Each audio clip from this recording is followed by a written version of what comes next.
whoever you are, wherever you are, hope you are blessed and doing safe. Ladies and gentlemen, greetings, family. Of course, I'm tuning in. You see me without the glasses off today, but if you're looking for some opportunities, particular advertisement opportunities, then look no further at the link at the bottom to my email address. You can hit me up for advertisement opportunities. We are supporting and promoting your businesses here on this channel. You can also, if you would like to donate and subscribe to our Patreon, a link is at the bottom as well. So you have multiple ways in which you can advertise with the platform by emailing me when we go on through our live stream. You also have access to premium content, those that want to see premium content that you will not find here on YouTube or Facebook or Twitter, as I am suspended probably by now. You guys can check out the Patreon at link at the bottom. But advertisement opportunities, definitely email me, gavin.grich1@gmail.com for rates. And for the Patreon, it is the same as the YouTube channel. It is channel gboot2786. All right, I'll holla. Peace. I'm attorney Gavin M. Richard. Check out my latest book, The Commonwealth of Pennsylvania versus William H. Cosby Jr., The Destruction of Due Process in America. For approximately 2 years now, I have gone on a painstaking quest to investigate the rise and fall of an American icon, Bill Cosby. In the mid-1980s, there was not a star that was higher than Cosby. Advertisements with Coca-Cola, Jello, Kodak, along with the #1 television show for 5 straight years in a row. On Thursday nights, it was must-see TV on NBC. Cosby resurrected the genre of the traditional family sitcom that was once thought dead by television critics. He did this as a Black American with an all-Black cast and showed mainstream network executives in white America that it was possible to be successful without showing the worst in people. He also demonstrated the power that television had, as it can make younger people dream to be the best that they can be. However, like many celebrity stars, unfortunately, they all come crashing down, sometimes by their own fault, others not so much. In this book, I attempted to highlight certain things. We go in depth into both of his trials in 2017 and 2018, respectively. What if I told you that these criminal trials were politically motivated by an overzealous district attorney? Will you also be shocked to learn that attacks on Mr. Cosby did not start in 2014, but also in the 90s, not long after his attempted quest to purchase a major network? From where did all of these allegations of sexual misconduct come from? Were the accusers telling the truth? In the 2 years of research, with some help from others interested in learning the truth and facts about this case, we discussed both the legal reasons why his prosecution and trial were illegal, unwarranted, and also the possible personal motives as to why this may have occurred. Most importantly, we warn about the dangers of prejudice and why trial by social media, or mainstream media rather, should never be the norm. All this and more in The Commonwealth of Pennsylvania versus William H. Cosby Jr., The Destruction of Due Process in America. Available on Amazon this fall in Kindle and paperback format.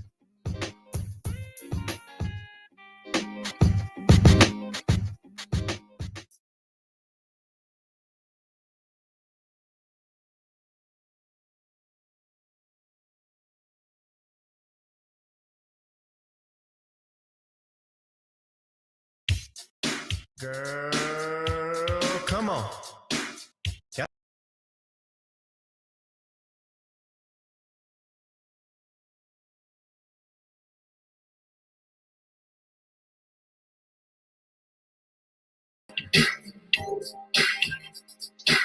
Gotta feel the groove.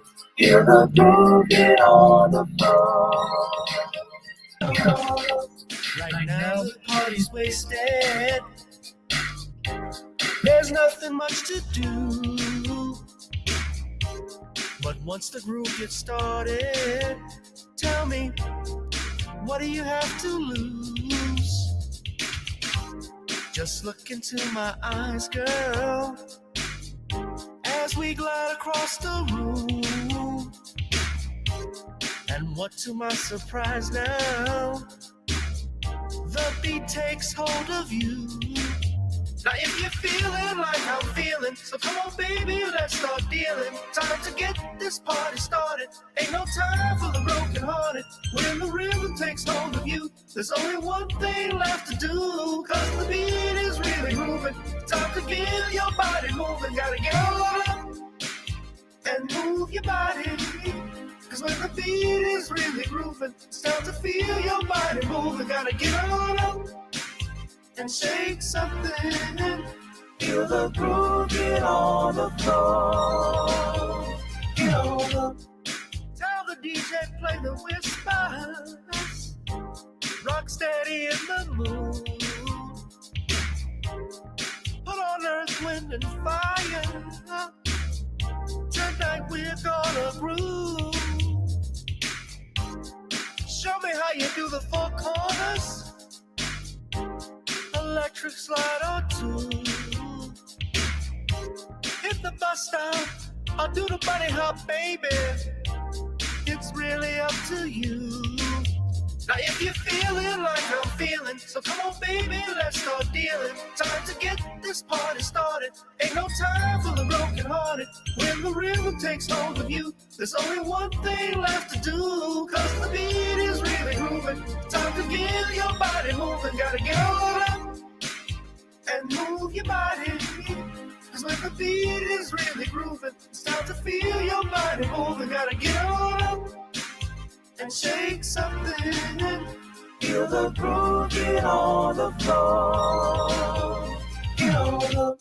Now 2020 hasn't been the best year of all times. We've been dealing with death, the pandemic, racism, bad policing, and all the bad rhymes. But like Uncle Snoop once said, if you breathe and you achieve. And so if you're ready, I need you all to get on up.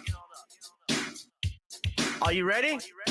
1 and 2 and 3 and 4. Get your butt on the dance floor. 5 and 6 and 7, 8. This jam we appreciate. We're gonna slide and step on the beat. On the dance floor is where we'll be. Feel the groove, get on the floor. Get on up and move your body.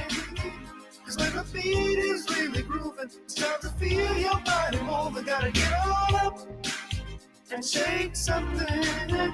Feel the groove, get on the floor.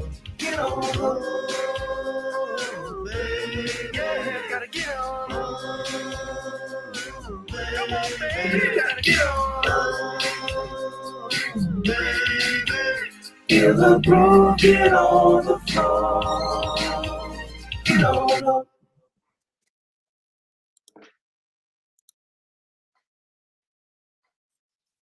Feel the groove, get on the floor.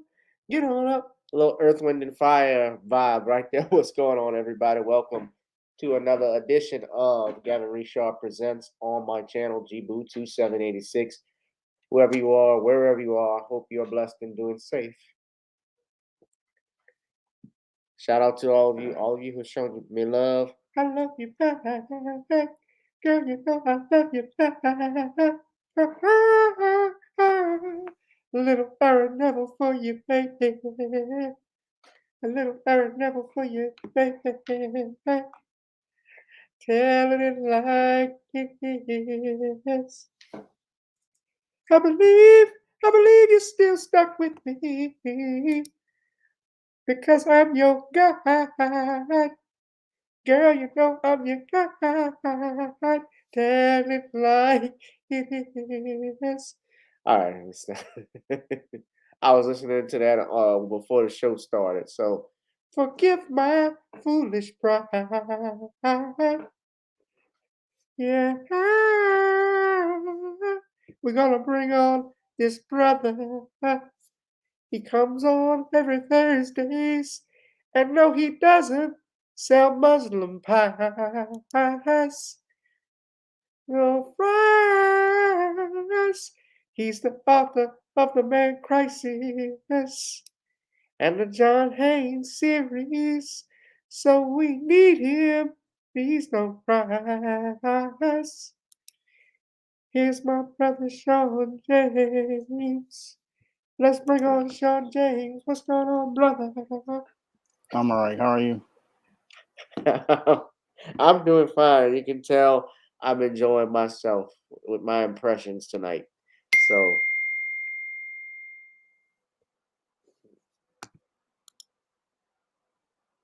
excuse me 1 second.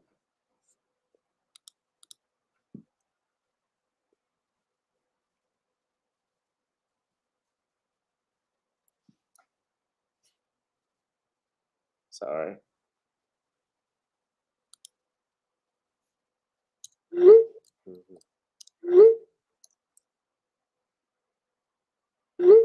Sorry, at the end of that.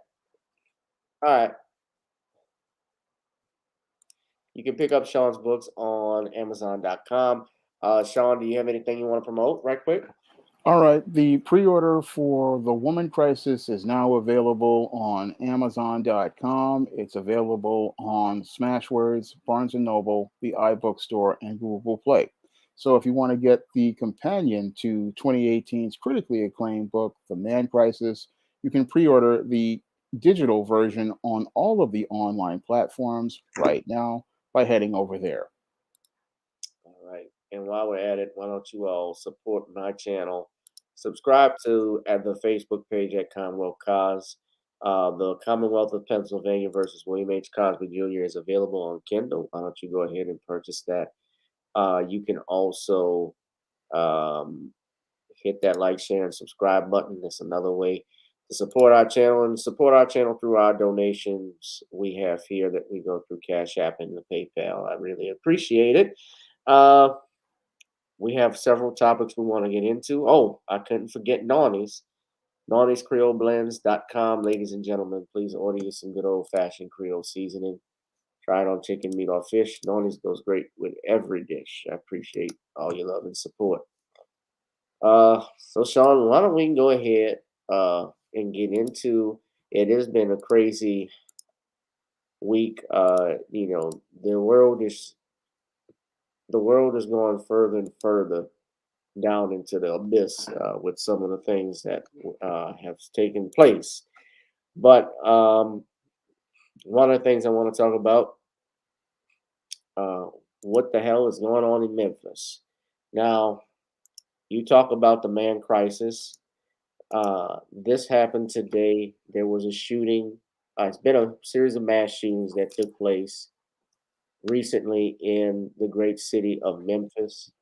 And I want to shout out two people, Judge Joe Brown, and I want to shout out Brother Ron Hurd. He did a live stream for about, it wasn't a long live stream, but I think he did about 40 or 50 minutes, where he talked about how has the city of Memphis lost power and what's going on, the fall of, on Dana's show, they were talking about the fall of Memphis.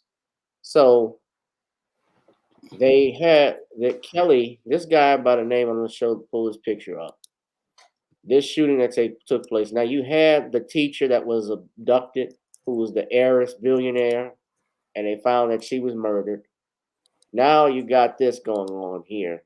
Ezekiel D. Kelly is accused of killing and shooting 7 people.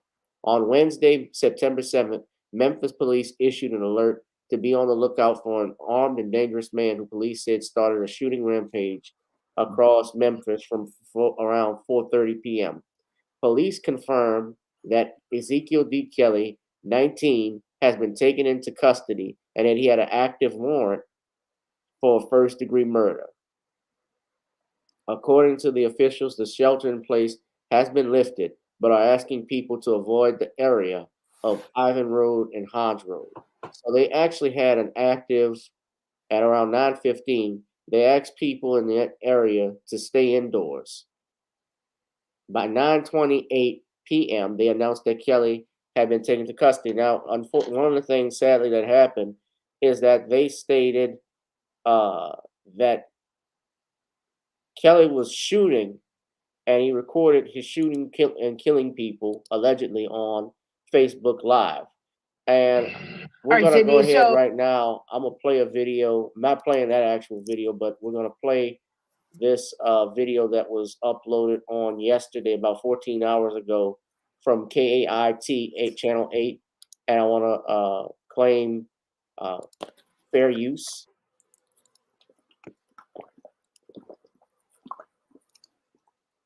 Yeah, it's fair use. Now I want to play this.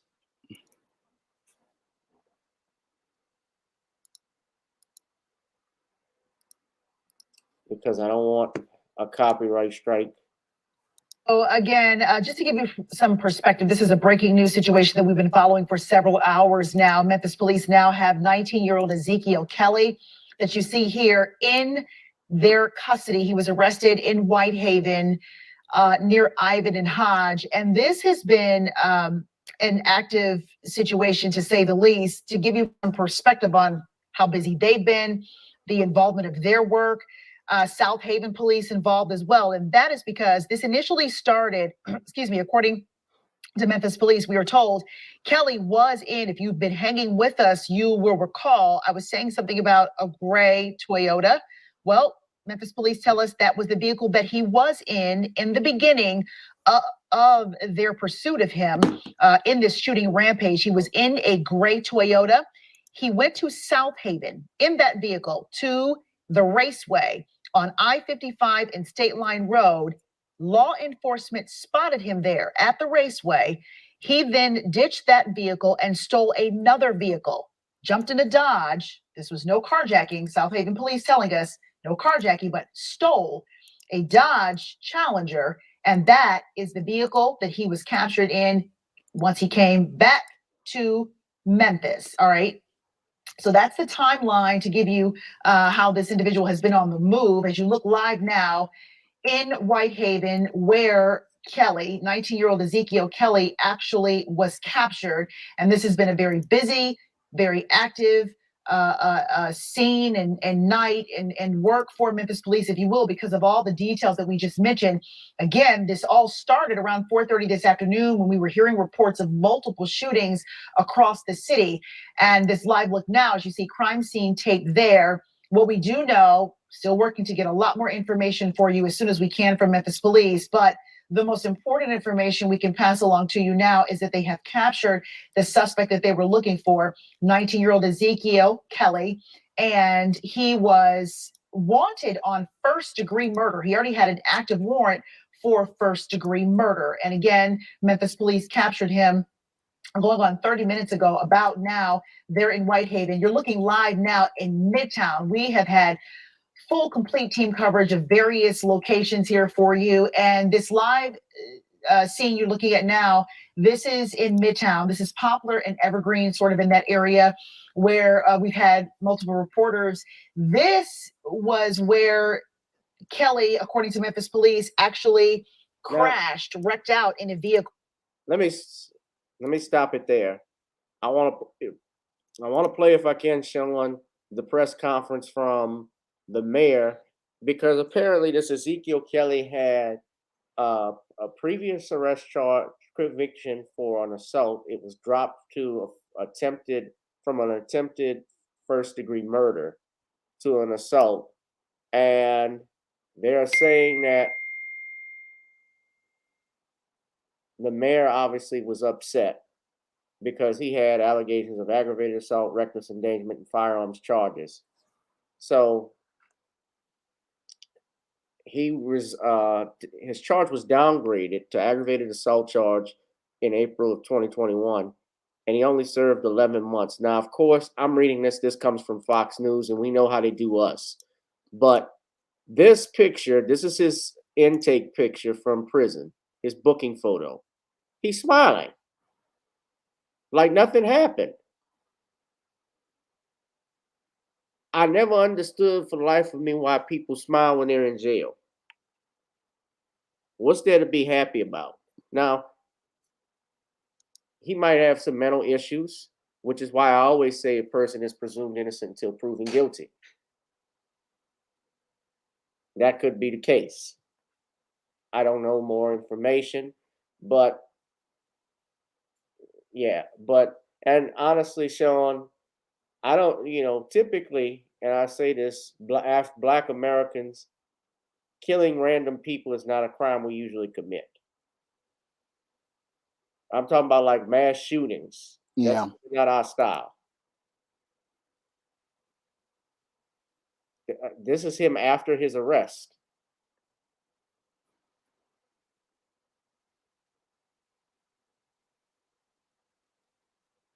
So this is the arrest warrant for an affidavit this is an affidavit of complaint, which is an arrest warrant. It was signed by Judicial Commissioner John Marshall. You can see here, which basically stated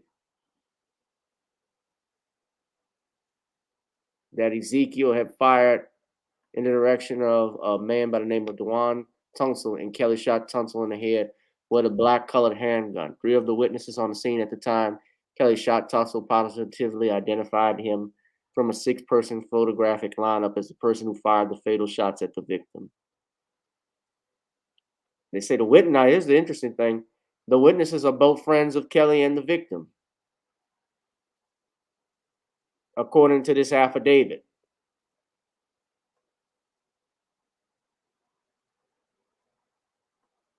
Jeez. Now,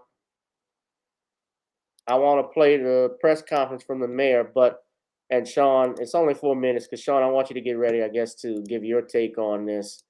I wanted to know what you think of it. So, but let's hear from the mayor first. I want to first express my deepest sympathy and condolences to the victims and their families who are suffering from this senseless murder rampage. I am angry. I am angry for them, and I'm angry for our citizens who had to shelter in place for their own safety until this suspect was caught. This is no way for us to live, and it is not acceptable. The people of our city were confronted with the type of violence no one should have to face. Ezekiel Kelly was charged with criminal attempted first-degree murder, but pled guilty in April of 2021 to the lesser charge of aggravated assault. He was sentenced to 3 years, but only served 11 months in prison and was released on March 16, 2022, less than 6 months ago. These evil actions show why truth in sentencing is a must, and we should do all we can to make our city safe. We should not be terrorized by anyone who wants to strike fear in our hearts and take away what we love about Memphis. We must unite around this principle and stand up to the challenge of violent crime in our city. If Mr. Kelly served his full 3-year sentence, he would still be in prison today, and 4 of our fellow citizens would still be alive.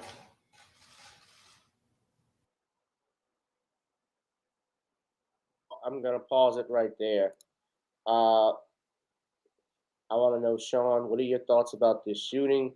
The mayor's comments, obviously, he's an opponent of recidivism and an opponent of, obviously, truth in sentencing. I don't know what his political affiliation is, but what do you think of what he's saying? And Well, when I look at the whole situation, it definitely fits the pattern and profile for beta males. that I talk about in my book, The Man Crisis. And when I look at the young man who participated in this shooting, he was what I call a ticking time bomb. And the scary part is we didn't know what he was going to do when he went off, but everybody knew he was going to go off sooner rather than later. I mean, the politicians knew that this guy was a clear and present, but the judicial system failed to keep this male off the streets. And that's what put all of these people in jeopardy Chicago police. with this mass shooter. This guy was a textbook example of what I talk about as related to beta males simmering and boiling in anger for extended periods of time. And he already exploded in rage in a previous incident. And that was a red flag to everybody to know that this individual was a clear and present danger.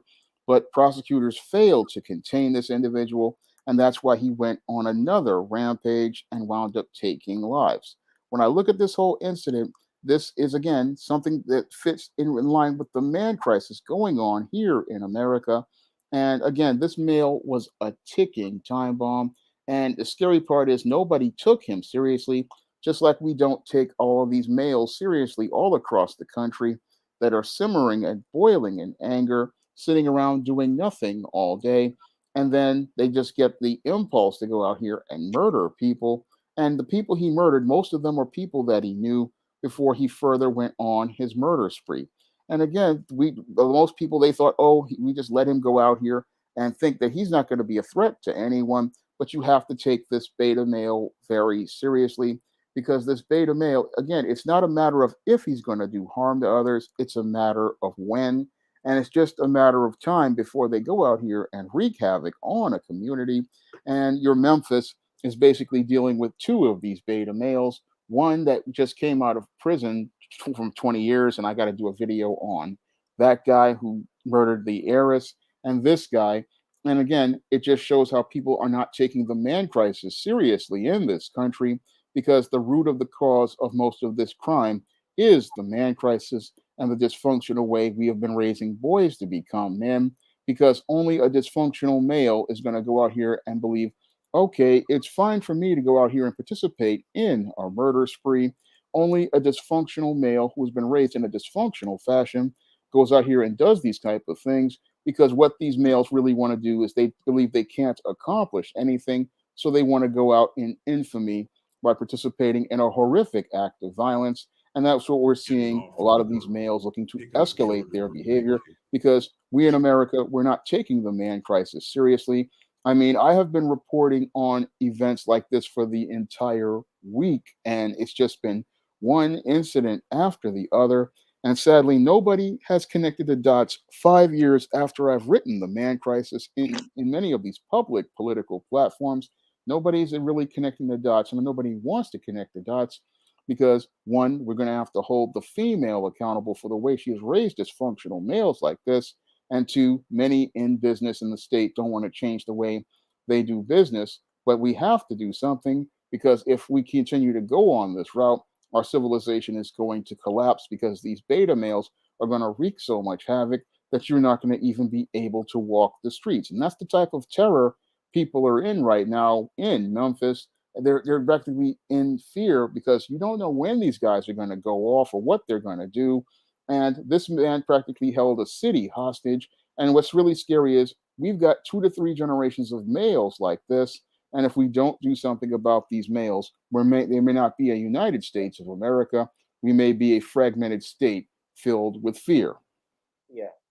And I think another thing too, that is important, I would say that this points out, is how I always stress you have to stay ready so you won't be ready.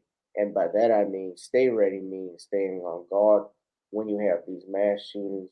People who are licensed to carry, people who have their concealed carry permit, you got to start exercising your Second Amendment rights.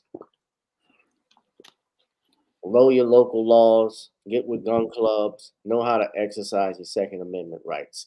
Because this guy going in AutoZone just shooting somebody, I would have wished that there were a security guard or someone around that could have stopped him immediately when it happened.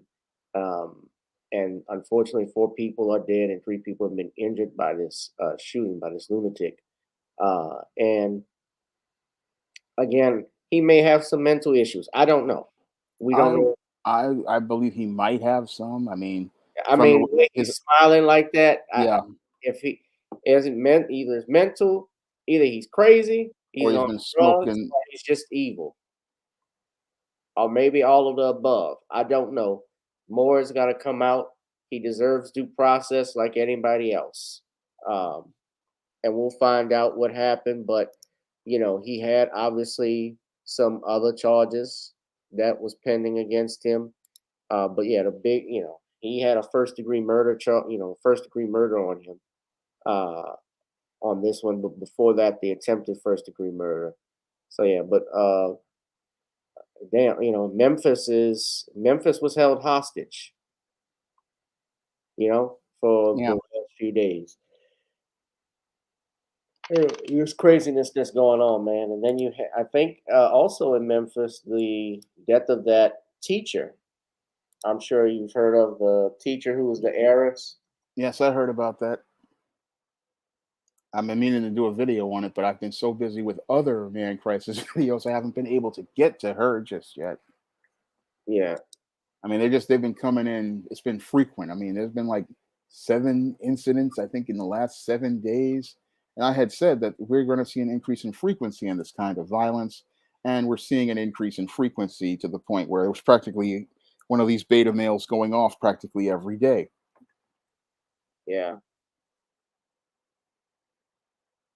yeah, man. It's the world is getting worse.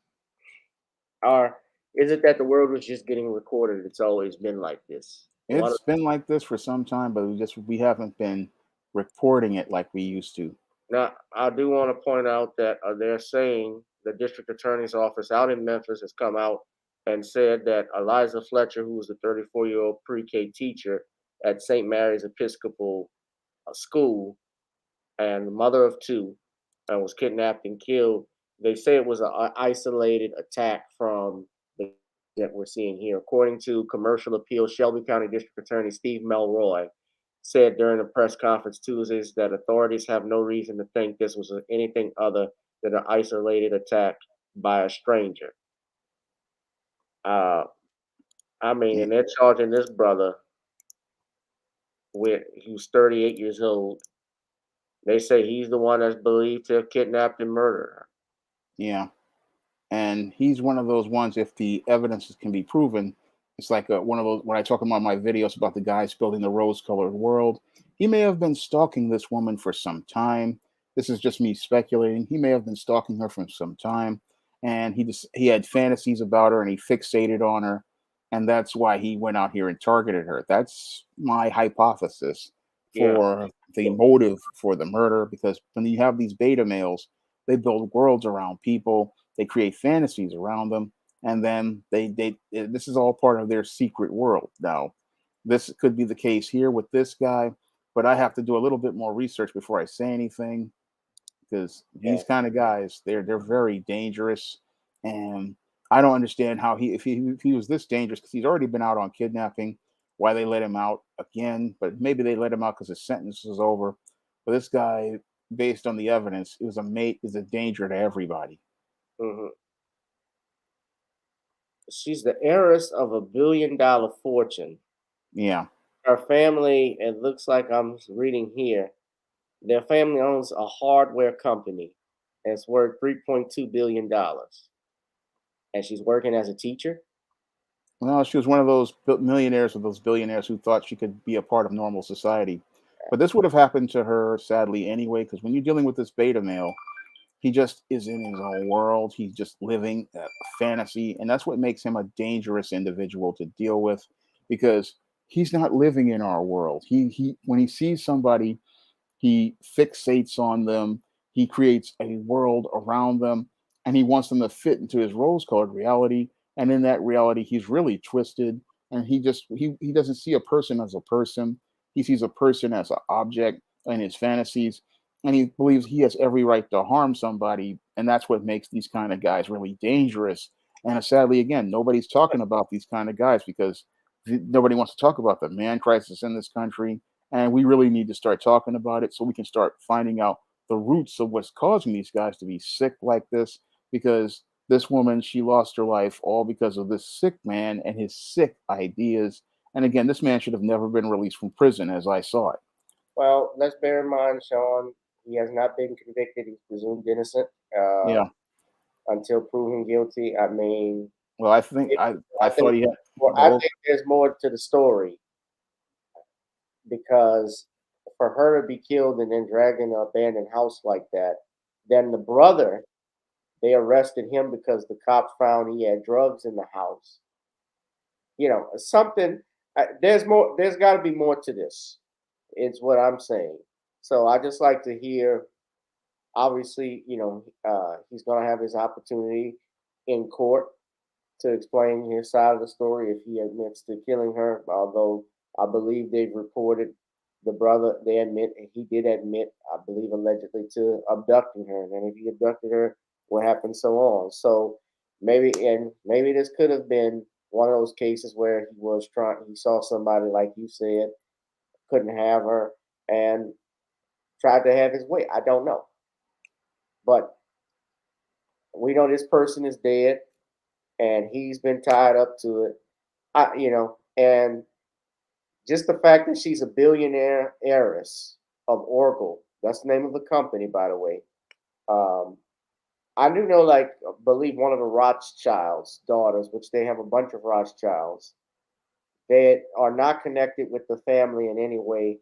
I believe one of them is actually married to an African or a black man, if I'm not mistaken. And she wanted nothing to do with the family. So that does happen as well. But, it's interesting. And more stuff is going to come out.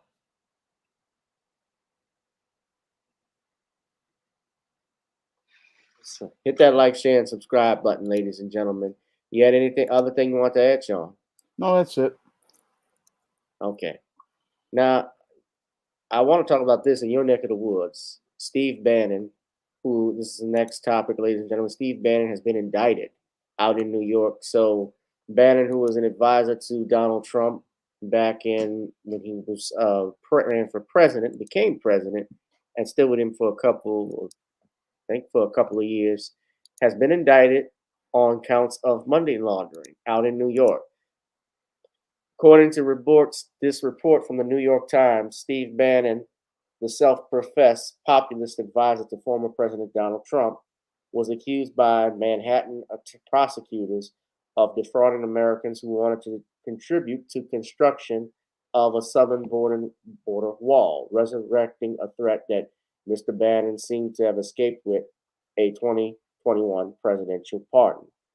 Prosecutors say that Mr. Bannon, after a run as Mr. Trump's campaign chief and a White House official, played an integral role in the organization known as We Build the Wall, Inc. The group, whose president and most visible representative was a wounded veteran of the Iraq War, reaped millions through internet appeals, pledging to make the symbol of Mr. Trump's successful 26 campaign a reality. Instead, the prosecutors state that Bannon funneled over $100,000 in donations to the organization's president, Brian Kolfage, who has been repeatedly promised not to take, who had previously promised repeatedly not to take, I'm going to get it right, to take a salary. And the New York Attorney General, who is Letitia James, said that while Bannon had not represented himself as a patriotic volunteer fighting for ordinary citizens, he too personally profited. Now, the district attorney of Manhattan is a black man by the name of Alvin Bragg. And there's 2 felony counts of money laundering, 2 felony counts of conspiracy, 1 felony count of scheme to defraud. And he could face a maximum sentence of 5 to 15 years on the most serious charge. He was federally charged in relation to his activities, We Build the Wall, Inc. in 2020, but because he was pardoned by Donald Trump before he went to trial, the Constitution prohibited him from facing any charges twice, from facing, didn't bar the indictment in state court, but I believe he got a pardon in federal court. So that stopped that. But as you know, it's 2 different There's two different two different jurisdictions, Shawn. So you have the federal jurisdiction and the state jurisdiction, and those that look up, obviously, your 10th Amendment. You know, the state, it gives the states the rights of sovereign immunity, the right to run its bound borders and control its laws as fit. Although there's still full faith and credit in the Constitution that you have to apply and follow. So Mr. Bragg, a Democrat, said in Manhattan and in New York, you will be held accountable for defrauding donors. This is the same Bragg, if I'm not mistaken, that declined or didn't want to proceed with charges because of that. Correct me if I'm wrong, Shawn, but when that Christian Cooper, that sissy, didn't want to press charges against that woman, was not Cooper, Bragg was the district attorney, if I'm No, not. it was the guy before him. It was actually the Cooper didn't want to press charges, but Cooper didn't want to press charges. That's correct, but I believe Mr. Bragg was an ADA there. yeah, He was the district attorney at that time. district attorney I think was Cy Vance at the time. Cy And then, Vance Jr. Okay. So I apologize. Mr. Bragg wanted to, I believe, bring charges. He was a former federal prosecutor and a professor of New York law. Said the video provides sufficient evidence for prosecution. So he didn't want to bring these charges. My mistake. Although he was, I don't know if he was in the office of the DA at the time. Looks like he was a professor of law at the time in 2021. Okay, I could be wrong. I guess I'm wrong. But my question to y'all, why, Bannon, of course, Bannon is, I'm not a fan of his either. He's a Breitbart asshole, if I'm not mistaken, huh? What do you think, Shawn? Do you think this is politically motivated? You think they got something on Bannon? Obviously, he will not be pardoned by the governor of New York. I can say no, that much. I do believe that there is some partisan politics, but I also believe that your Steve Bannon was not very smart because the whole scheme about selling bricks to people, that just really wasn't a kosher thing. And the whole thing is that when you're working with with the president, you don't get involved with little hustles like this because what people will do is try to use it as ammunition against you, and we know that there are many on the left who have what they call Trump derangement syndrome, and they want to get even with anybody associated with Donald Trump. And what the Steve Bannon did was he put a big target on his back. So this whole case basically is all part of the "we hate Donald Trump" witch hunt, and we have a lot of people with a vendetta. But we also have Steve Bannon, who also put himself in the line of fire by not really thinking critically about who he was getting involved with, because again, getting involved with a scheme like this, it just doesn't fit the office of anybody working with the president. And this put him in the line of fire, and to be targeted by crazy leftists who are just obsessed with getting anybody who's related to Donald Trump. And that's basically what this case is all is. They can't get Donald Trump, so they want to get the people who support him, and they want to make the people who they believe support Donald Trump pay. And that's just a completely backwards way of thinking, because if you're just this obsessed with Donald Trump, then you're not really going to get objective justice as related to things. What they really want to do is take out the people who they thought were a part of the infrastructure for the Trump presidency, like Steve Bannon, try to discredit them and put them in prison. But the whole thing is that it's just like a hydra.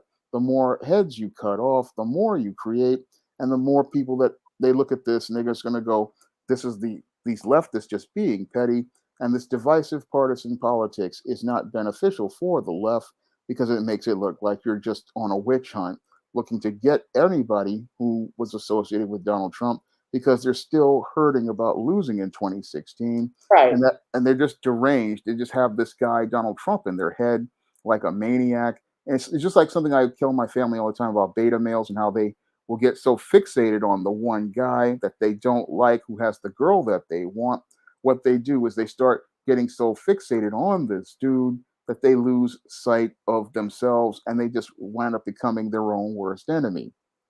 Well, I think that there is some truth that there's partisan politics there, and I think Steve Bannon is an asshole, me He personally. is, But but he has constitutional rights as well. he has constitutional rights like everyone else. Yeah, I agree with that. But I'm saying, and I think that there is some truth that is politically motivated. Uh, he is a flunky. I do think that you have the Attorney General Letitia James, we know is a staunch Democrat. Um, and we have this thing where they'll go at Donald Trump. I don't know if you noticed, Shawn, but they presented Obama. The Obamas went back to the White House this past week, where their portraits were revealed, and Michelle Obama even took a shot at Donald Trump. And Obama praised Biden on his faith in our democracy. They keep talking about democracy when the country's a republic. That really irritates me. Yeah, Democracy means everybody has a choice, and you just have to. You keep saying democracy because that's what LBJ said about Vietnam. We're fighting for democracy, but America, there's no democracy in Vietnam, and it was just your ideals, and your ideals are hurting real people. yeah. And let's be real, when they were president and first lady in the United States, especially president, this man didn't do a damn thing for the people who still who I think that support has wavered in recent times, but has done very little for this community. They didn't do anything for, they did not do anything for the black man in America. They didn't talk, all they didn't push it was either women's rights, gay rights, it was immigration rights, it's everybody's rights but yours. But soon as you talk about this, Shawn, especially when you deal with them church folk, you couldn't talk about Barack Obama bad in 2008 nor in 2012, even when he was leaving office. Now they got stuff to say. He even tried to said it would be a disgrace to my legacy if Donald Trump became president. It was his legacy that led to Donald Trump becoming president because he didn't listen to anyone. He was detached from reality. He was detached from everybody. He was your classic beta male. I don't want to listen to anybody, and I think I know better than everyone. And he turned people towards Trump with his just complete detachment from reality.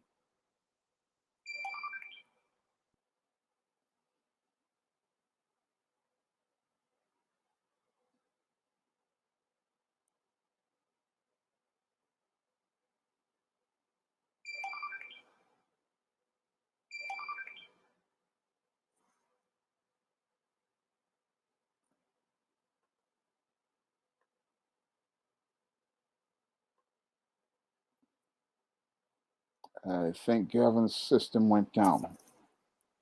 Yeah, something happened. I'm sorry, y'all. So we're back. It looks like it was my internet. I don't know what's going on.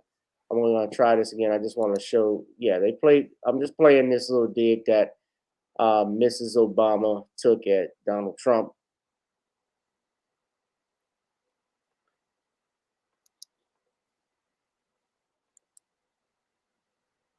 Watch this.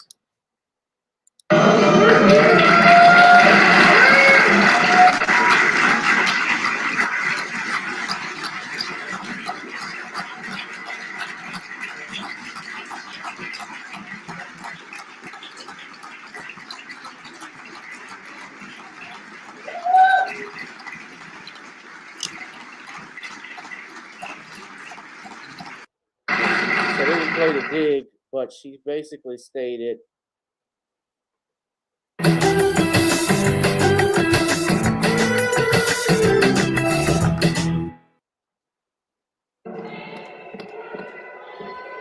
what she said essentially was, she spoke on the significance about the significance of the moment and importance of participating and watching our democracy. She referred to the peaceful transition of power in a clear reference to the final months of the Trump presidency. She further said that those in power work and serve for as long as we can and as long as the people choose to keep us here, adding, once our time is up, we move on. Anything to say to that, Shawn? Well, I just say that the problem with them is they keep poking at the bear and they keep not letting things go. I mean, you got to know when to let things go and to move on. And the thing is that you have the left that's still, again, butthurt over losing 2016, and they keep trying to drop gasoline on this fire, knowing that it's polarizing and divisive, and it's just not necessary. I mean, all right, Donald Trump is out of office, but the more you attack him, the stronger you make him, because the whole thing is that the more you attack this man, the more you make him stronger, and he feeds off of your energy. But the whole thing is that these leftists, they don't know when to let go. I mean, I still think a lot of these people are still, again, butthurt over 2016, and even though your Joker Joe is in the White House, they're still smirting over losing in 2016, and they're still looking to continue to attack Donald Trump, thinking it'll get them brownie points with the American public. But the American public sees this juvenile behavior, and it's just not presidential. It's just not professional. And they just need to stop doing this stuff, because this is the kind of stuff that turned people into Trump supporters into 2016. And it led to people walking away because these people just continue to try to push buttons and try to agitate the other side. And it just isn't constructive. I mean, if you're really secure about winning and being confident, you're not worried about what happened in the past. You're going to focus on the future. You're going to focus on what you can accomplish right now and what direction you want to take the country in. And that's what your Michelle Obama and everybody, they're trying to bring them out to try to take jabs at Trump. But if I were in that same position, I'm not taking jabs at Trump. I'm focusing on the goals I want to accomplish and the agenda I want to lay out for my vision for the future for the country. Yeah. Hit that like, share, and subscribe button, ladies and gentlemen. I want to thank Cheryl Massey for the donation. Thank you for your contributions. Please donate to this channel, guys. You know our channel is not monetized. I'm still on a Rumble, and I've moved over to that. I have video uploading, and I'm going to put some more stuff. I'm even going to go to the Patreon and upload some of my comedy set if you want to check it out. So you can please do that. They want to talk about this, right? I got one more topic after this. The Queen of England, dead at the age of 96. Now, your Queen of England, Queen Elizabeth, has apparently bought the farm, battling illness. I'm gonna be serious. And of course, I have my comments on my thoughts on the British monarchy, but this, of course, was major news. I heard this earlier this afternoon that she had passed away. It says that they don't list the details, but according to the articles, it's especially if you read here, the Queen died peacefully at Balmoral this afternoon. The King and the Queen consort will remain at Balmoral this evening and will return to London tomorrow. A statement from Buckingham Palace stated. So let's just go here. If you look at this, as quiet, reliable. She reigned over a rapidly changing country in the last days of a once vast empire. And through it all, many people say that the Queen ruled with a steady hand and quite a devotion to the British people, always talking about her service to the nation. And her oldest son, Prince Charles, succeeds her now as Britain's new king.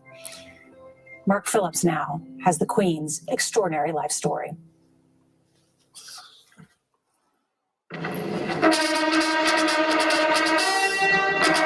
She was not born to be queen, but she became so much more than the ceremonial head of state of a mid-sized European country. Elizabeth Alexandra Mary Windsor, Queen Elizabeth II, reinvented the British monarchy and may have saved it. Elizabeth was already 10 years old when another royal drama led to her becoming heir to the throne. In 1936, her uncle, Edward VIII, abdicated to marry the American divorcee Wallis Simpson, and the royal line shifted to her father, George VI, and so to her. The young Princess Elizabeth was already a public favorite. During the Second World War, she had worked to raise the country's morale, and she had also served as a volunteer in the war effort. I am sure that youth are often thinking of their own country to make the world of tomorrow a better and happier place. Her marriage to Philip Mountbatten, an anglicized member of the deposed Greek royal family, gave a war-weary country something to celebrate. And the children the marriage produced, first Charles and then Anne, secured the future. Elizabeth's coronation in 1953 was the first ever to be televised. Its combination of ancient ceremony and glittering glamour cemented her as the personification of Britain's post-war rebirth. And it began a reign with a singular purpose. I declare before you all that my whole life, whether it be long or short, shall be devoted to your service. Elizabeth's reign would be the longest ever in a royal bloodline that goes back over 1,000 years. But the royal ride was sometimes bumpy. The stability and continuity the monarchy was supposed to provide began to look shaky as one by one the royal marriages broke down around her. Her sister, her daughter Anne's, her son Andrew's. They all ended in awkward divorces. None was uglier than the breakup of Prince Charles and Diana Spencer. The long public unraveling of the marriage of the heir to the throne seemed to shake the very foundations of the royal household. When, in the early 1990s, Windsor Castle also went up in flames, the Queen's famous stoicism was tested. 1992 is not a year on which I shall look back with undiluted pleasure. In the words of one of my more sympathetic correspondents, it has turned out to be an annus horribilis. However horrible the year, the Windsor Castle fire and the public complaints over the skyrocketing repair costs produced a turning point in royal history. Monarchs normally collect taxes, but from then on, the Queen agreed to pay taxes on her income. Royal behavior was also changed by the shocking death of Diana in that Paris car crash. Yeah, I remember that. The national outpouring of grief seemed to highlight the emotional gap between the Queen and her people. Elizabeth did much to repair the damage with a single bow of the head to the passing coffin of a popular princess. No one who knew Diana will ever forget her. Millions of others who never met her, but felt they knew her, will remember her. There would be other challenges. Now, I'm going to say this. Let me just go back.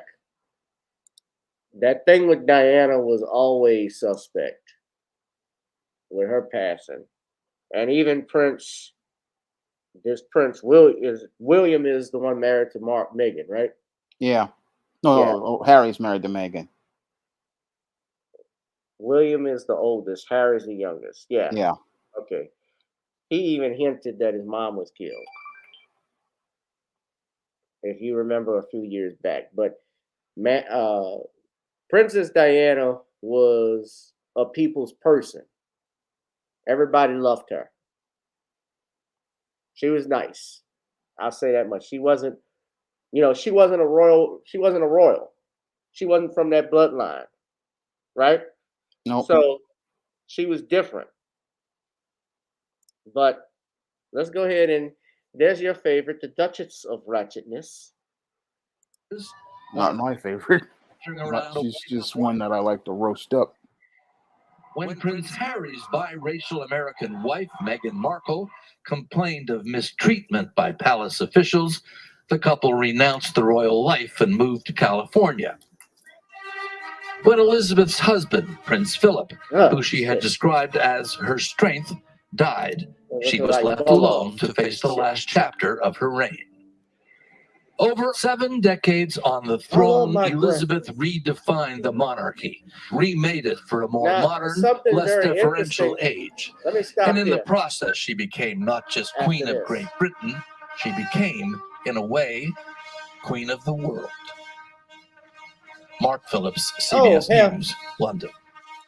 The Queen of the world? Oh, hell no. This is our queen.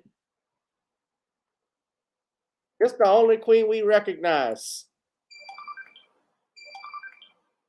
Maybe occasionally Queen Latifah.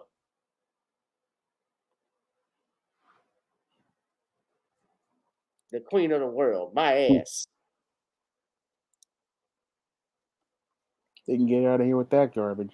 Yeah, she was the queen of the world. Get the fuck out of here. Yeah, the world her and her ancestors dominated. Now, a lot of people may not know this, but Canada, if you live in Canada, you're subject to the monarchy. You know that? Oh, I knew that from watching an old TV show. You are subject to the monarchy, yeah. Now, of course, I do want to highlight something about Queen Elizabeth. Most people don't know that the Queen is an actress as well, and she's they missed this part actually, but we're going to share this clip that we found that I want to share with you all right now, so you all can take a look at the Queen. This is how I think we all should remember Queen Elizabeth.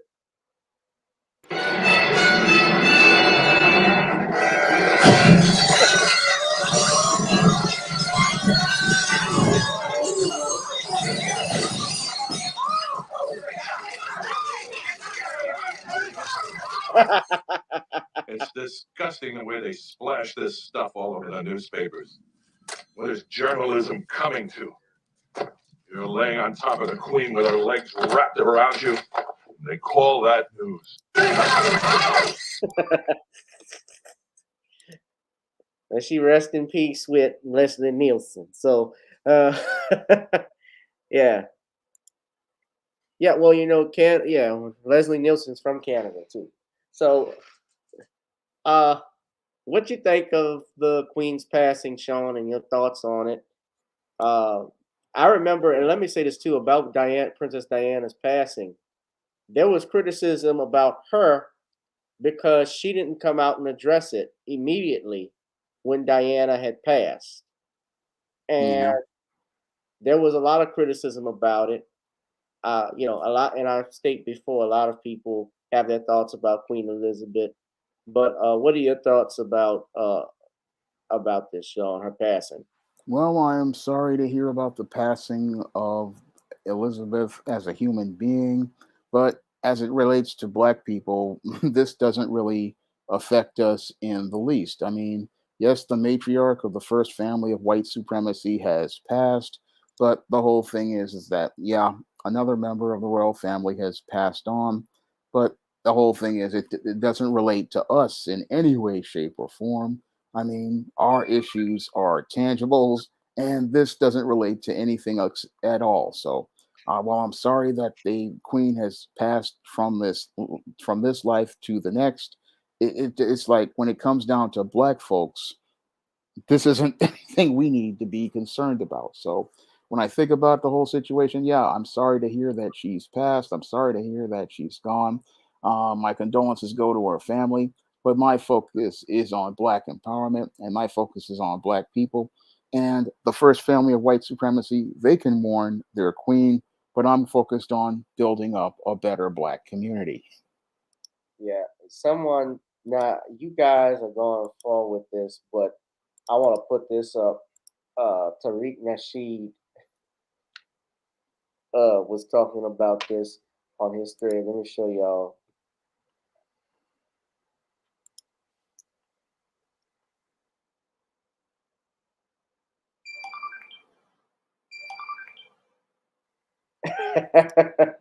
Says some of you right now. Oh my.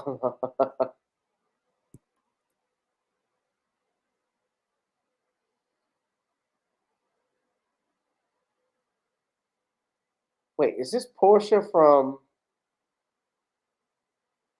It's not Portia from Real Housewives.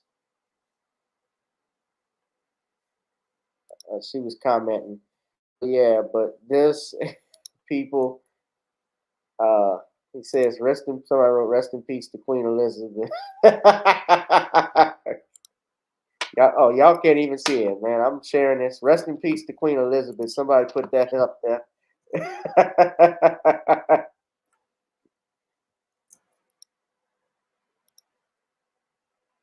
Yeah, I saw this one. Yeah, I was looking at this one. Y'all couldn't see it, but some woman named Portia Alexis said false. Luckily, most of FBAs are mourning the Queen with their international friends today. And Akata said, "Shut up!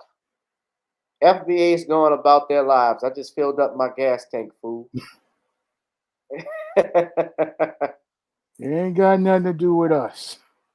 Yeah, look at this. Jamaica government has announced a series of activities, including 12 days of mourning, to mark the Thursday's death of Queen Elizabeth II, who is the country's head of state. The period will be observed from September 8th through 19th. A day of mourning will be held on September 18th. Well, Jamaica is still tied to England. That's their head of state. You know, at one time, China was, which is the world's largest country, China was actually occupied by the British. Hong Kong, actually, the city of Hong Kong. I remember they got their independence. I remember they got their independence, I think, in the 90s, right? Yeah. Yeah, that was something else. Let me see.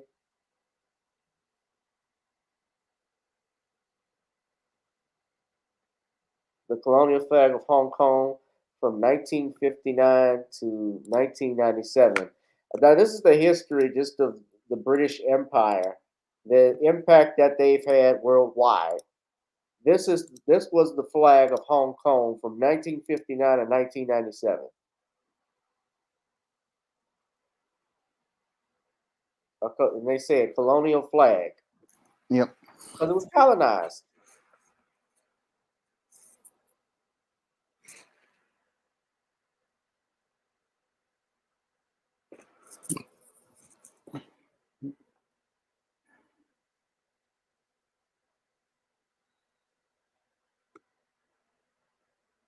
I mean,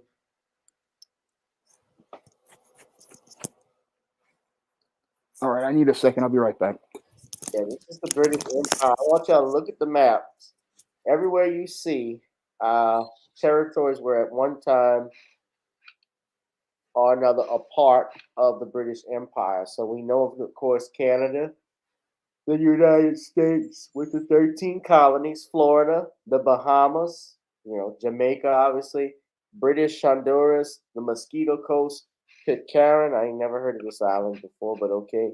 The South Georgia and the South Sandwich Islands, Tristan da Cunha, Falkland Islands, St. Helena, Ascension Islands, Gold Coast, Sierra Leone, Gambia, Gibraltar, Ireland. Remember Ireland and Britain and IRA, they was always fighting with the British. Australia, of course, because you look at the Australian flag, national flag, it's the same bars and stripes, same colors as Britain. New Zealand, Fiji Islands, Tonga, West. This is what India, Burma, Hong Kong. I had said China. I didn't say, I shouldn't have said all of China, my bad. But Hong Kong, Cyprus, Akroti, and Dakilia, India, Burma. Yes, the India. So this is what this is what they did. Okay, I'm back. You see this map? Yeah. This is the entire British. This is everything that was a part of the British Empire. Now, for those, I'm not surprised by Jamaica doing it, guys. You got to remember they're still under still under British rule. So that so the Prime Minister of Jamaica making that announcement, that doesn't surprise me.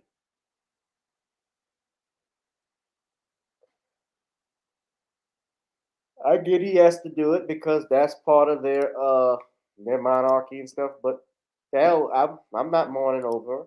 I mean, I'm not rejoicing in her passing because that's not what I do. That's just not me. But yeah, it's just I'm sorry. This doesn't have anything to do with us as black people. Now she meets the true king. Yeah. And she'll have to, if she Any sins that she's done, just like all of us, even me included, we got to answer for. So, yeah, Australia. You have any more you want to add, Shawn? Nope, nothing here because this has anything to do with black folks. This has to do with the first family of white supremacy, and they can go out here and mourn their matriarch, but we have a more important business to be focused on. So I'm not really focused on this at all. So it's Yeah, got nothing to do with us.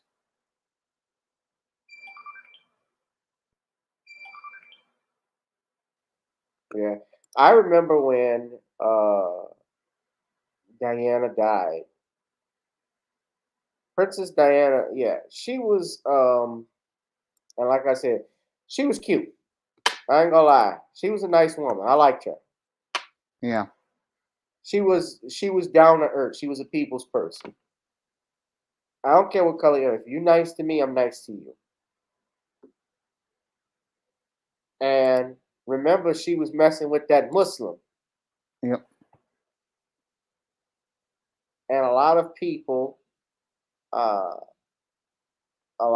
believe something happened with her death. There's been conspiracy. They call it conspiracy theories. They got a whole Wikipedia page. But it started because the Egyptian businessman Muhammad Al Fayed, his son was Dodi Fayed. He was Diana's boyfriend at the time. And it was rumored that she was pregnant with him. And apparently they said that the royal family did not want a you know what running around you know where. yeah. They did not want another mixed baby. No, they didn't have the mixed baby then. Yeah, Remember, Harry wasn't with obviously Meghan. That's why they came to America. She don't want to be in no plane. She don't want to be in no car accident.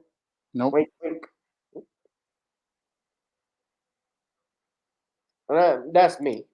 But a lot of people feel that way. But that's Muhammad Al Fayed. So he always believed that Diana was killed. Diana and his son were killed because of that.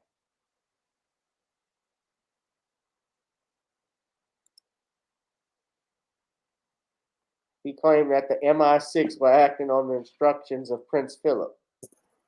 That would be quite scary.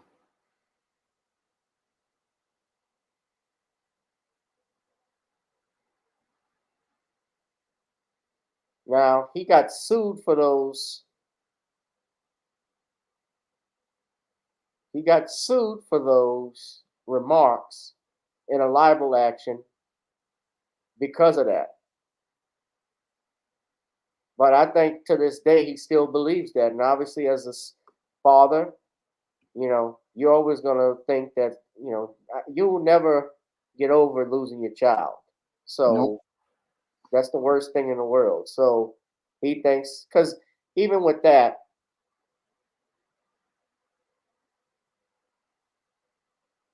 now they said there was no evidence to support that Diana was illegally involved in order to cover up a pregnancy.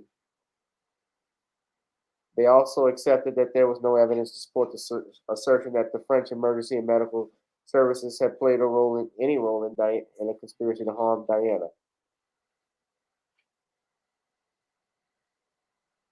But the father just gave up and said he was abandoning his campaign. Out of nowhere. Well, I guess he feared for his life. But this is a multi-billionaire. He is, but money means nothing to the first family of white supremacy. White supremacy doesn't care about your money. It's basically like Yellowstone. If you've ever seen that TV show, the Duttons that run, of course, it's a smaller version of the British monarchy family. But if you watch that show Yellowstone, and I do, it's a Western, neo-Western series, and it's about a family that owns the largest ranch in the United States. And John Dutton is the one who owns the ranch, and he has altogether 3 children. Well, he has 4, but he has 3 now. And basically, he rules it with an iron hand. And anybody that tries to steal his land, anybody that comes off it, they are dealt serious consequences. But it's a powerful show. I like it. Well, let's move on, Shawn. I do want to talk about this last thing because it was in here. I wanted to know, and you have not seen this, but your thoughts about the Aries Spears Tiffany Haddish skit. Now, what has happened is that back in 2014, it appears that a sketch and it was uploaded to Funny or Die.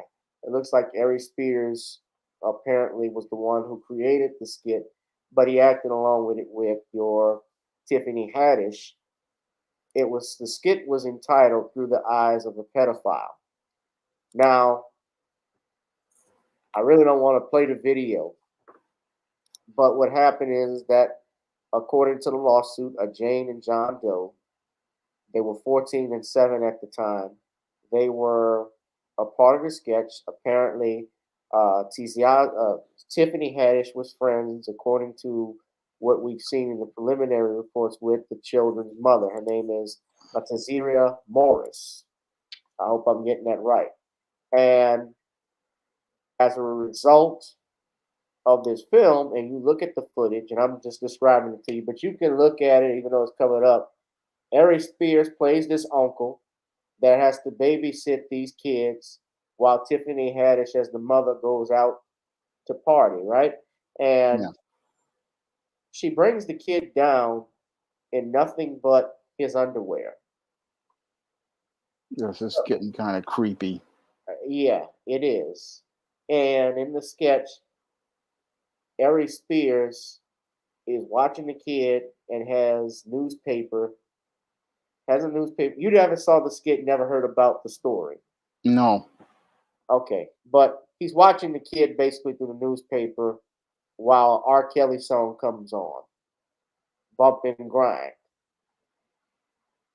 He's watching him through the newspaper, and there are several scenes where this child is playing with a choo-choo train. And at one point, he's holding it like a dick. And then in another scene, they're showing close-ups of his underwear and so forth. So it was just that alone was too much for me.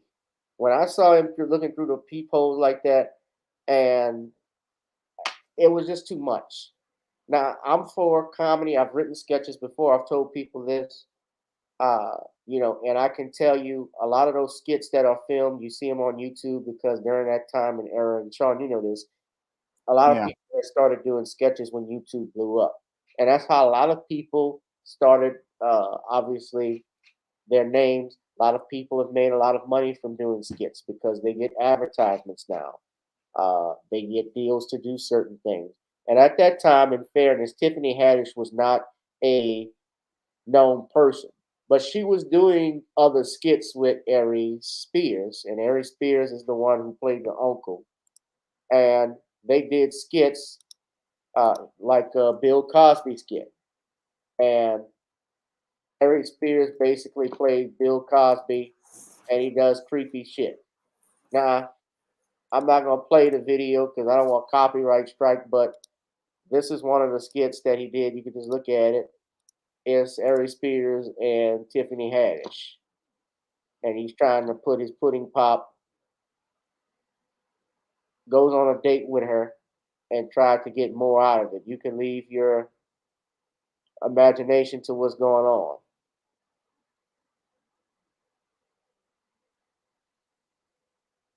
But this was in 2014, and I'm sure that skit was in 2014. And Shawn, you know this as well. They have always had sketch comedy shows that have gone out of their way to push the envelope, movies that do pedophile jokes. Now, of course, I have to say and talk about this. The Tiffany Haddish and Aries Spears, they've denounced these allegations. They say it's an extortion attempt. I did read that the mother was actually was still hanging out with Tiffany Haddish, according to the reports, even after they recorded this stuff.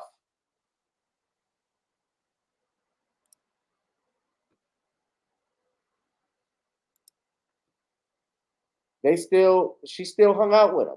So let me get your thoughts because you're not. I guess does that give you an idea of what we were talking about? If Yeah. you understand. So I wanted to know what your opinion was. I thought you had actually heard about it, but I apparently, haven't. I've been so busy with the Kickstarters and the woman crisis. I haven't really heard much about the entertainment industry outside of things here and there. But I just find such a sketch to be completely tasteless, and it just wasn't be a good idea to even do this thing as a certain kind of comedy. I mean, as a guy who writes comedy, I've written comedy in All About Nikki, and I write it in the East Team series. I mean, sometimes I do raunchy jokes here and there, but I always would avoid any kind of jokes that involve pedophilia because I always felt that was going too far. And I believe your Aries Spears and your Tiffany Haddish, they went too far by trying to do this comedy sketch. I mean, this comedy sketch, as I see it, is just going too far. It's just not something that I would believe would be appropriate to do because pedophilia does damage to children's lives.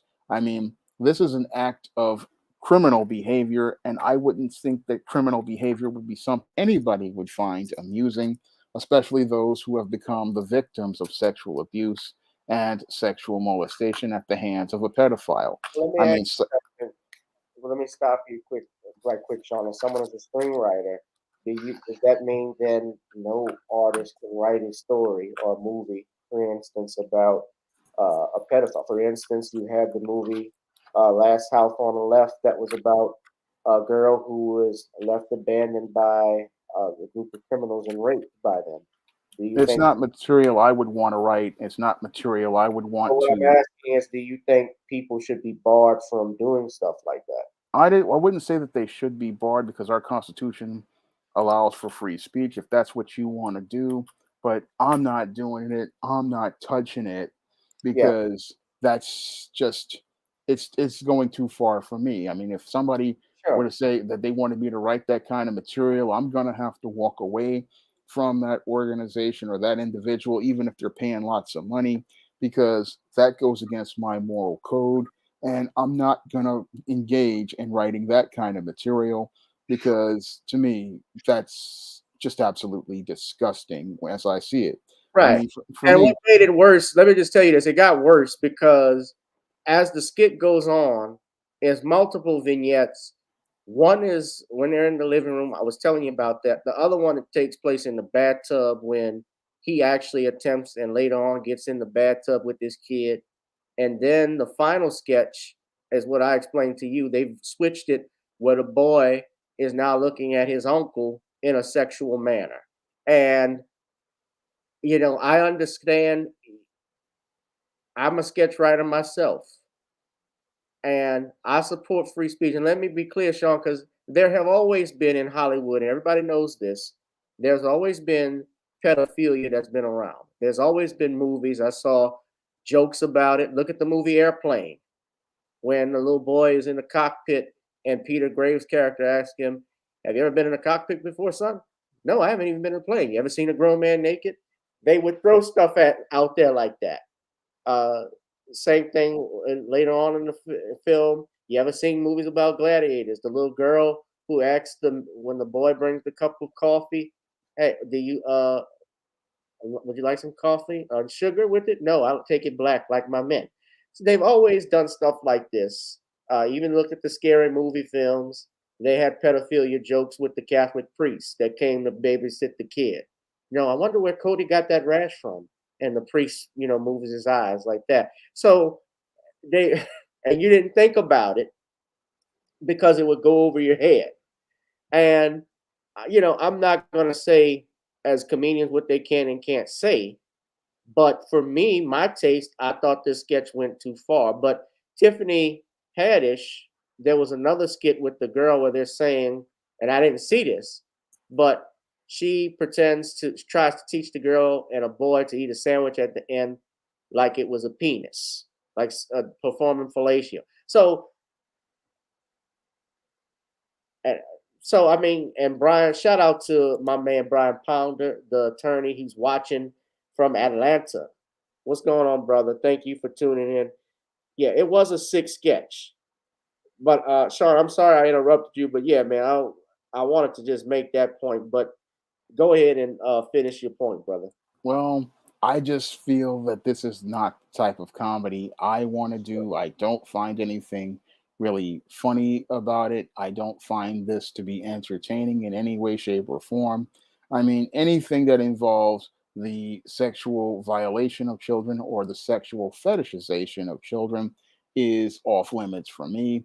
And I don't see that as comedy. I mean, I can make fun of all other sorts of situations, and as a comedy writer, I don't when I think of things that are funny, it's like something that I don't have to go into that zone, because to go into that zone, I mean, that's the zone of the sexual deviant, and you have to be a certain kind of sick to get into that. So if somebody's writing stuff like that, I'm gonna have to give them the side eye, because it looks like you need some help, because only Arkham certified types are out here writing stuff where they're putting children in jeopardy like that, and only Arkham certified types think that this is entertaining, because that's not how I can would go out here and get a laugh, because I know that there's a better way to get a laugh and a more positive way to get laughs than going out here and trying to make fun of something that isn't funny for those who are victims of abuse like this.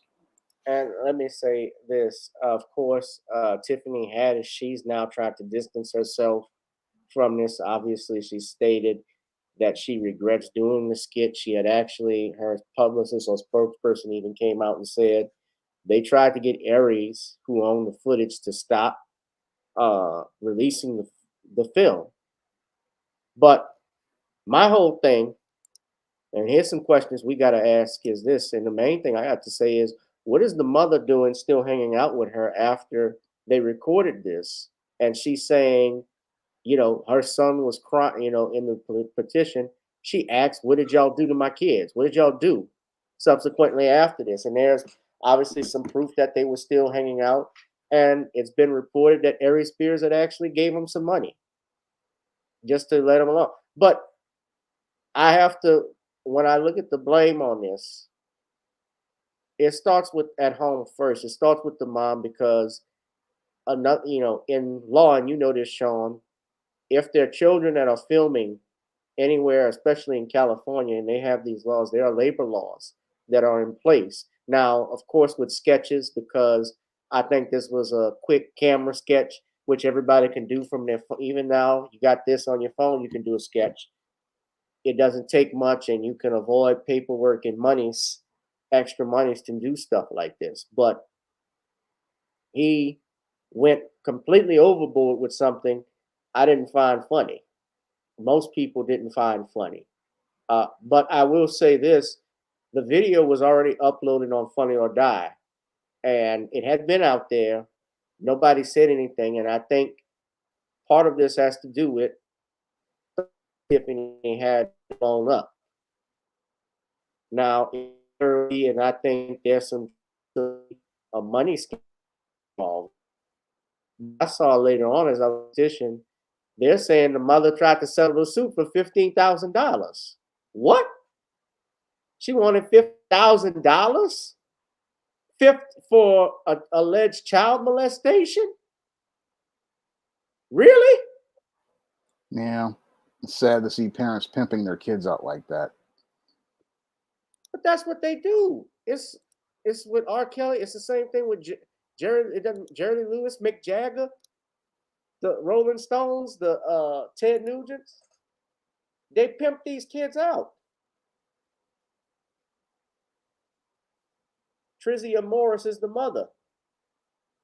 Yeah, their siblings also said their mother tried to reach a $15,000 settlement with Spears over the alleged molestation video. Now, I will say this. I don't know Tiffany Haddish. I took a picture with her, and she was nice to me. I don't know. And like everybody else, and I said before, everybody's presumed innocent. I believe they had looked into this matter already, and they didn't press charges. And I don't know if they plan on reopening the case or whatever, because California, and it is important to note, Shawn, California does have that new law in place where you can, even if it's obviously 40, 50 years ago, a la Bill Cosby, you can come back and sue someone if you were a minor. So that is true, but where were the adults behind this? That's a question I like to ask. The people, but I felt Aries, and to some degree, yeah. I mean, Tiffany, she had to, and even Tiffany, because she had to have been aware of this. As somebody that's written sketches before, when we did the sketch for Laugh Now, Laugh Later that I wrote, we had, and I played the character in it. We had to actually go, and I have to email obviously the director of that sketch, and the actors and actresses get a copy of it so they can go over it. So I don't think they did it in pieces. It wouldn't make sense to just do a sketch and do it in pieces and send one piece to Tiffany and one to Aries. What's the skit about?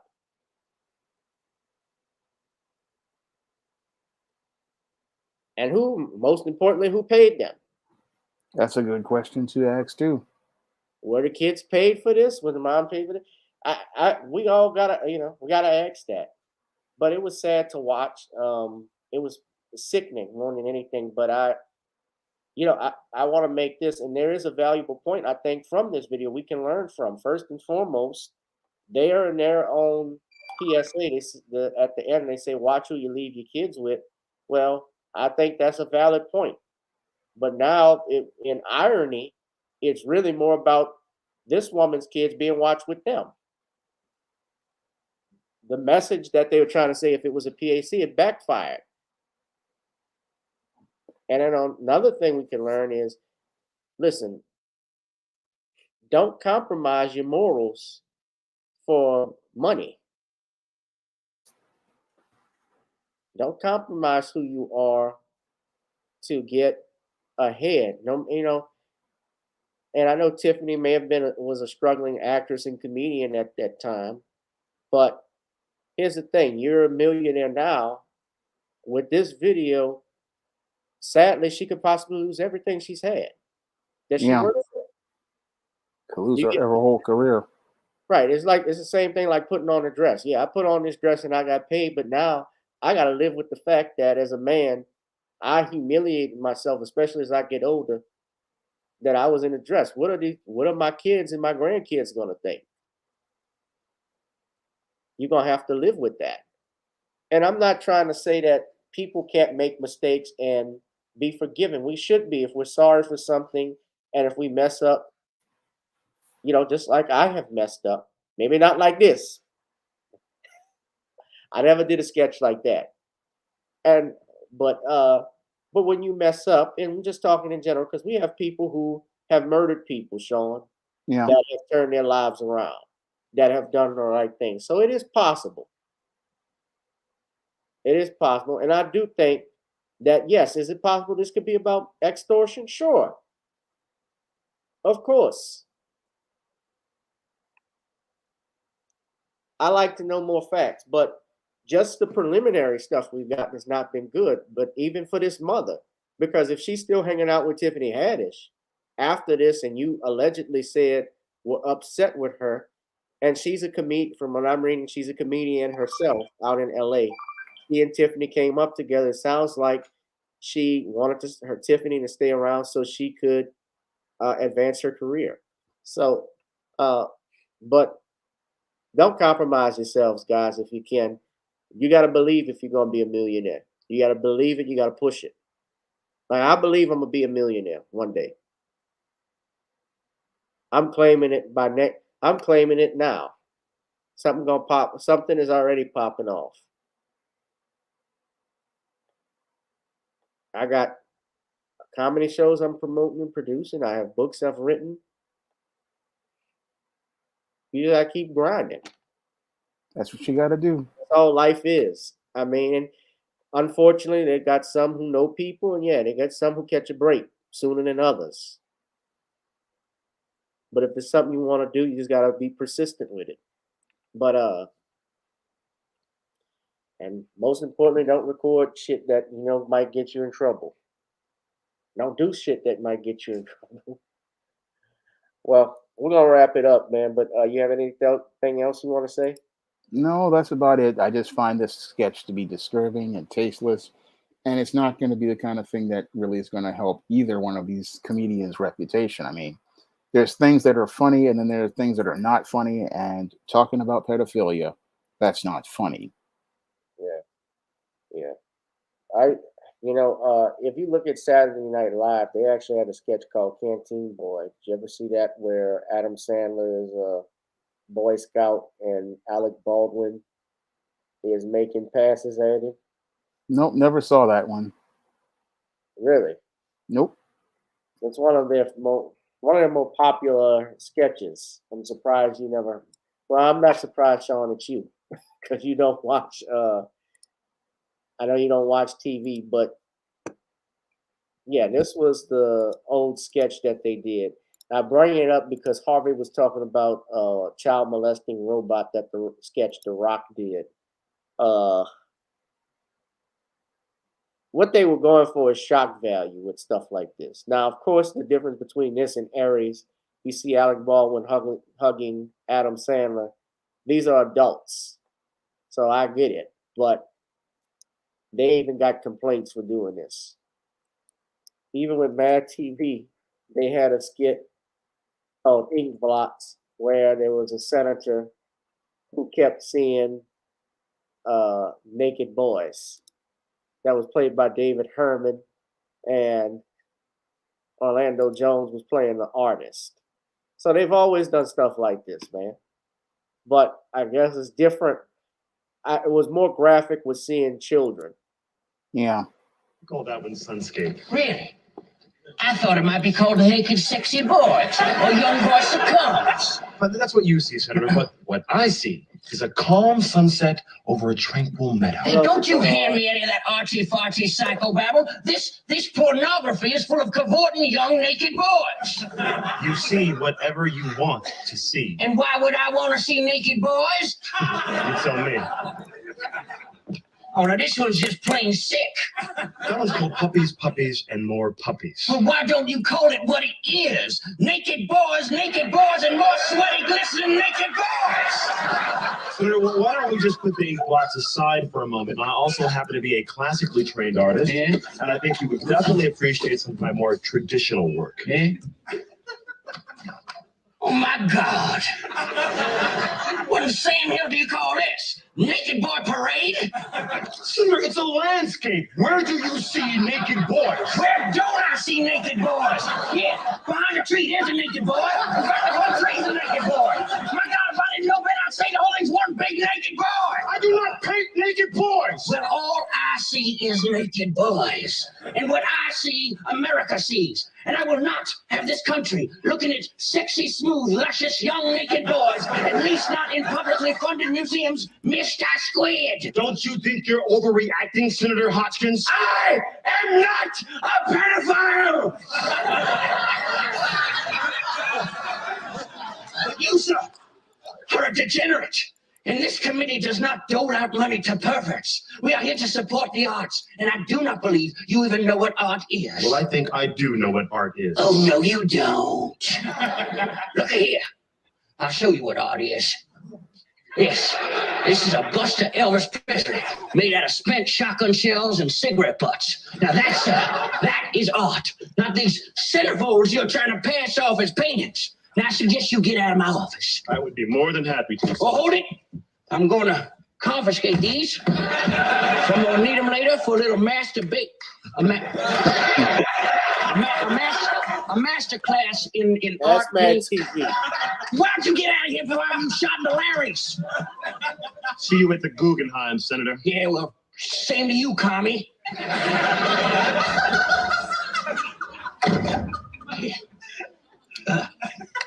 Layla, I'm gonna need you to hold on my calls. I'm gonna be in here doing a little research.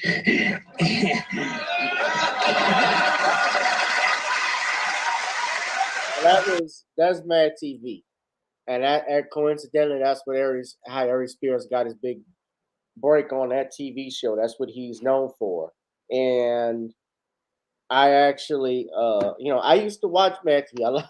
In Living Color, I showed everybody last week, this past Tuesday, the Woody Allen sketch where he's on the island in Vietnam trying to get more girls. So people have always joked about it, but when you involve real children, and the way the skit was done was more graphic than this, so it just was, and some people still will find something like that, Shawn, to be uncomfortable and not funny. There are people who wouldn't like the skit we just saw, but you know. Well, Shawn, why don't you plug in a book? Well, you guys can all pre-order The Woman Crisis on Amazon Kindle, Smashwords, Barnes & Noble, the iBookstore, and Google Play. The Woman Crisis will be available on November 29th, and I want everybody to be able to get their digital copies, so you can put in your pre-orders now, and you can get The Woman Crisis, which is the companion to The Man Crisis, at all online booksellers everywhere. So the pre-order for The Woman Crisis is at every online bookseller, and you can put in your pre-order right now to get your copy. Get The Woman Crisis, your pre-order for The Woman Crisis. I'm going to get mine. I got some more reading to do. I'm going to finish your book, actually. I'll try and finish it over the weekend. And Right. also, Shawn, I want everybody, speaking of books, you can support me by purchasing one of my books, or purchasing The Commonwealth of Pennsylvania versus William H. Cosby on Kindle. The book is available on Kindle, ladies and gentlemen, so please do that. I will have a hard copy for it. I've been trying to, had an issue uploading it. I will try and do it over the weekend for sure, to make sure it's possible, and get my ISBN number. I only have the Amazon Kindle number for the Kindle book, but that's sufficient, huh, Shawn? Yeah. Amazon's paperback also will give you a ISBN, so you would have that as well. Yeah. And it comes from the Library of Congress. So when things are copywritten, but things are automatically copywritten once you put it in a tangible medium, right? Yep. So once you make fixed tangible form, it's already copyrighted. yeah. All right, ladies and gentlemen. We also want you to support NawniesCreoleBlends.com. Go to Amazon. Go to Nawnies Creole Blends. Try it on chicken, meat, or fish. Nawnies goes great with every dish. Now, if you missed out on your Labor Day weekend, some Nawnies, you were in trouble. However, if you are in the South, just like me, it is never ever too late to barbecue. So you go ahead and get you some good old fashioned Creole seasoning blends, ladies and gentlemen. And now, before we move on, I also want you to, I know Danielle, she didn't like that skit. I want you to support us as well by going to the Cash App, Google Pay, PayPal, and Zelle to support. I know we gotta. I gotta roll out. I want to roll out in a minute, but I don't want to take any calls right now. But we'll take some calls on Sunday. Some more calls and what you think about what's going on in the world, and also you can buy and check out our music like Video Soul and buy. Gotta get on up. Shawn, do you have any last words? Nope, that's it. What will the show be about tomorrow? About your live stream? Well, the show will be a birthday live stream, and I'll be talking about this whole new soft girl thing going on in the Black community. Oh yeah, let's all sing happy birthday to Shawn, ladies and gentlemen. Happy birthday to you. Happy birthday to you. Happy birthday, dear Shawn J. Happy birthday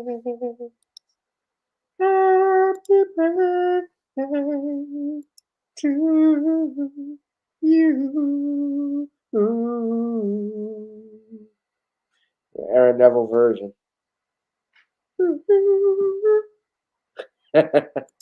Happy birthday, Shawn. Oh, thank you. You have anything planned? Not really. I mean, I got some errands to run. I might head over to the ice cream store, That's about it. Yeah. Shawn is going to take a critical examination of his 47th trip around the sun. And when he takes a critical examination of your birthday, we must say that it comes from a gynocentric place of medium that has taken over the entire United States and has been the worse for the better. I just think it's something you would say. But happy birthday, brother. Please enjoy it. Many more. All right. Thank you. All right. Let's get on out of here, ladies and gentlemen. Yeah, we're going to get on up. Thank you, Danielle. Thank you, Brian. Brian, it's a pleasure to see you. I hadn't seen you in a while on the channel, man, but thank you. I'm glad you were here. Darius from Atlanta, Jacoby, just a bunch of people, Tyree and Bernard, Brother Bernard. I know he's going to say some stuff about that skit on his show. I hadn't seen Bernard in a while, but I hope he's doing good, man. All right, well, let's get on out of here. Let's get on up on out of here. Let a bon temps roulette. We're going to let the good times roll. So thank you all. This has been a great show tonight. And hey, we ended before 10 o'clock. 11. My time. Oh, 10 o'clock your time, 11 my time. Yeah, I know you like to get out of here because I got work in the morning as well. So, all right, y'all. We love you. We'll be back. We'll be back on Sunday. You'll be back, and just make sure you go to the Patreon too. You go and subscribe to the Patreon as well, because you know this channel, it doesn't get monetized. You know, it doesn't get monetized. You know, I can't buy my cigars, and it can't be the Patreon. You just go to the Patreon, donate. Don't do it. Do it now. All right, let's go on and get on up. Because right now the party's wasted. I just hurt my throat doing Arnold. Good night, y'all. Good night. Girl, come on. Gotta dance to the beat. Because on the dance floor is where we'll meet. Show me what you got.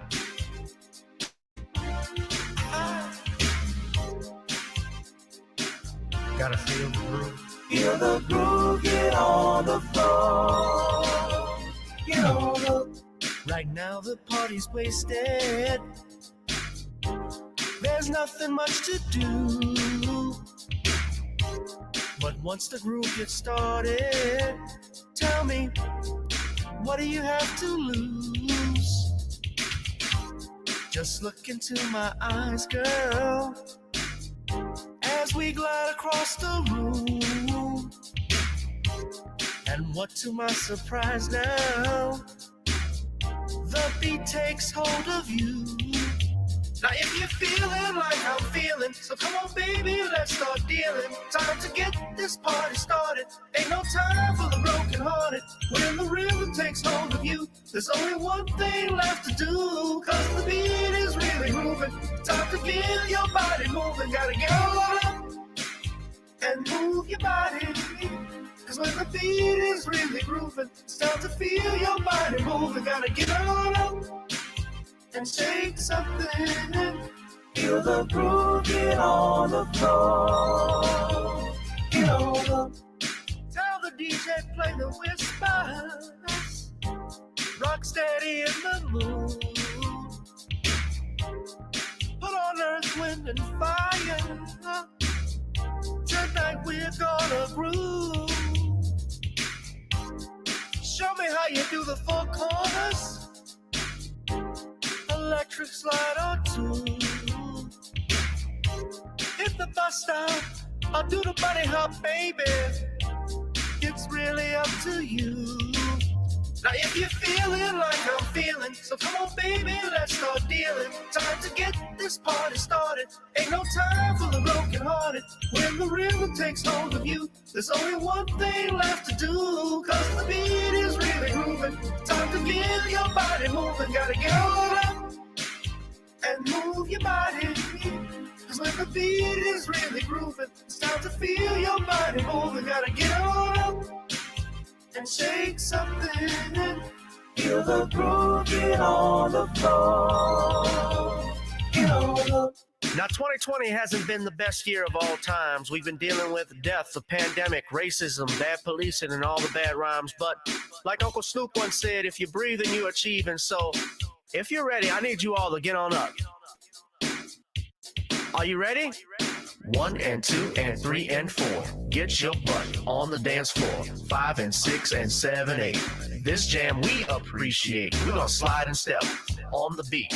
On the dance floor is where we'll feel the groove. Get on the floor.